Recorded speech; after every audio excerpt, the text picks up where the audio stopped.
Praise the Lord. கர்த்தருக்கு மகிமை உண்டாவதாக. இந்த நல்ல காலை வேளையில் கர்த்தருடைய வார்த்தை மூலமாய் உங்கள் யாவரையும் சந்திப்பதிலே நான் மிகுந்த மகிழ்ச்சி அடைகிறேன். யோசுவாவின் புத்தகம் 3ஆம் அதிகாரம் 5ஆம் வசனம், இன்றைக்கு உங்களை பரிசுத்தம் பண்ணி கொள்ளுங்கள், நாளைக்கு கர்த்தர் உங்கள் நடுவிலே அற்புதங்களை செய்வார் என்ற வார்த்தை. இந்த காலை நேரத்திலே நம்முடைய வாழ்க்கையில் கர்த்தர் அற்புதங்களை செய்ய வேண்டுமானால், அதிசயமான காரியங்களை நம்முடைய வாழ்க்கையில் கர்த்தர் செய்ய வேண்டுமானால், நாம் ஒவ்வொருத்தரும் பரிசுத்தமாய் வாழ வேண்டும் என்பதே தேவனுடைய எதிர்பார்ப்பு. பரிசுத்தம் இல்லாமல் ஒருவனும் தேவனை தரிசிப்பதில்லையே என்று வேதம் சொல்லுகிறது. இந்த இறைவார்த்தை கேட்கிற தேவனுடைய பிள்ளைகளே, நாம் ஒவ்வொருத்தரும் பரிசுத்தமாய் வாழும் பொழுது கர்த்தர் நம்முடைய நடுவிலே அற்புதங்களை செய்வார், ஆச்சரியமான காரியங்களை செய்வார் என்று இந்த வேத பகுதியில் சொல்லப்பட்டிருக்கிறது.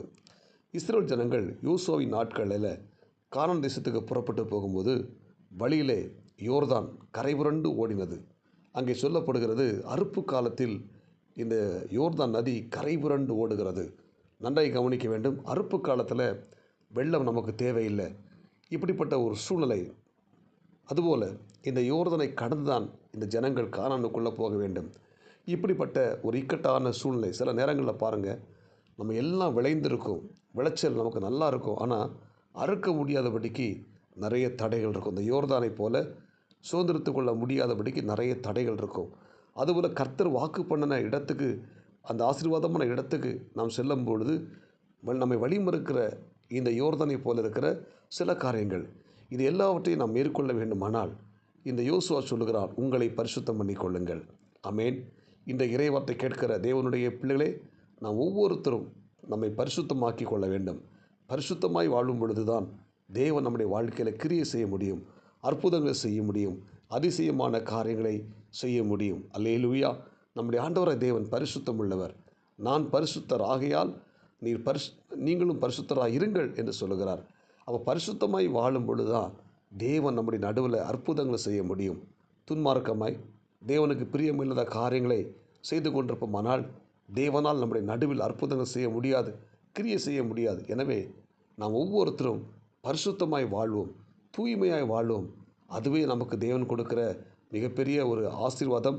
எனவே நாம் ஒவ்வொருத்தரும் பரிசுத்தமாய் வாழும் பொழுது கர்த்தர் நம் நடுவில் அற்புதங்கள் செய்வார். தானியேல் புத்தகத்தை வாசித்து பார்த்தீங்கன்னா, தானியேல் அந்த பாபிலோன் தேசத்தில் ராஜாவுடைய அரண்மனையில் ஒரு சாதாரண அடிமையாக இருக்கிறான். அந்த ராஜாவுடைய அந்த அரண்மனையில் ஒரு நல்ல ஒரு பொசிஷனில் இருக்கிறான்.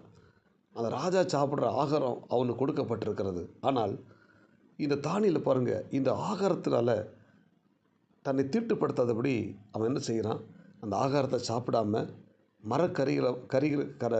காய்கறிகளை வாங்கி சாப்பிடுகிறான். அல்லேலூயா. பருப்பு கீரை வகைகளை சாப்பிடுகிறான்.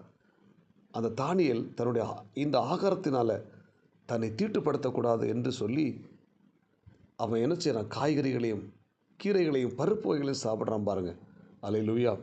அந்த ஆகாரத்தில் கூட தன்னை தீட்டுப்படுத்தக்கூடாது அப்படிங்கிற ஒரு எண்ணம் அந்த தானியேலுக்குள்ள இருந்த அப்படினால தானியேலை அந்த பாபிலோன் தேசத்தில் ஆண்டு அற்புதமாக ஆச்சரியமாக வழி நடத்தினார்.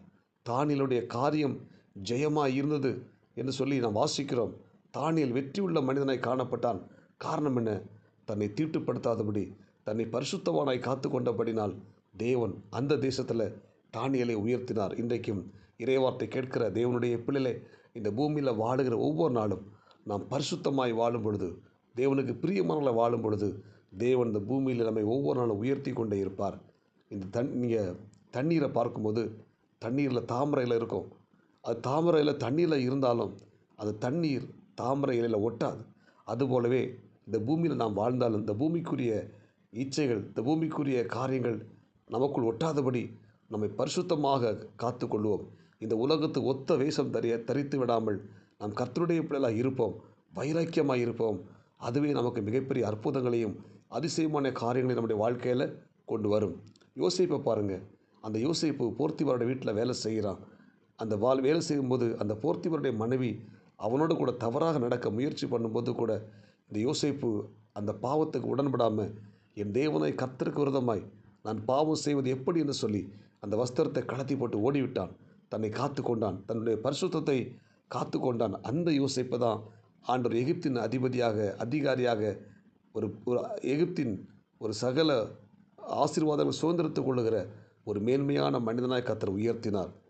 இந்த இறைவார்த்தை கேட்கிற தேவனுடைய பிள்ளை, இந்த பூமியில் நாம் ஒவ்வொருத்தரும் பரிசுத்தவானாய் வாழும் பொழுது இந்த பூமியில் கர்த்தர் நம்மை மேன்மைப்படுத்துவார், உயர்த்துவார். எனவே இந்த இறைவார்த்தை கேட்கிற தேவனுடைய பிள்ளைகளே, நாம் ஒவ்வொருத்தரும் பரிசுத்தமாய் வாழ்வோம். கர்த்தர் நம்முடைய நடுவில் அற்புதங்களை செய்வார், அதிசயங்களை செய்வார், மேன்மைப்படுத்துவார். ஜெபிப்போமா? பரலோக தேவனே, இந்த அதிகாலை வேளையில் கேட்ட சத்தியத்துக்காய் ஸ்தோத்திரம். உங்கள் நடுவிலே கர்த்தர் அற்புதங்களை செய்வார் என்ற வார்த்தையின்படி ஆண்டவரே, இன்றைக்கு உங்களை பரிசுத்தம் பண்ணி கொள்ளுங்கள். நாளைக்கு கர்த்தர் உங்கள் நடுவில் அற்புதங்கள் செய்வார் என்ற வார்த்தையின்படி இந்த இறைவார்த்தை கேட்ட நாங்கள் ஒவ்வொருத்தரும் பரிசுத்தமாய் தூய்மையாக வாழ உதவி செய்வீராக. இந்த இறைவார்த்தை கேட்ட ஒவ்வொரு பிள்ளைகளுக்கும் அற்புதங்களையும் ஆச்சரியமான காரியங்கள் செய்வீராக, உயர்த்துவீராக. இந்த நாளுக்குரிய கிருபை கொடுங்க. இயேசு கிறிஸ்துவின் நாமத்தில் ஜெபிக்கிறோம் நல்ல பிதாவே, ஆமேன். God bless you. உங்கள் யாவரையும் கர்த்தர் ஆசீர்வதிப்பாராக. இந்த நாள் உங்களுக்கு இனிமையாய் அமையட்டும். ஆமேன்.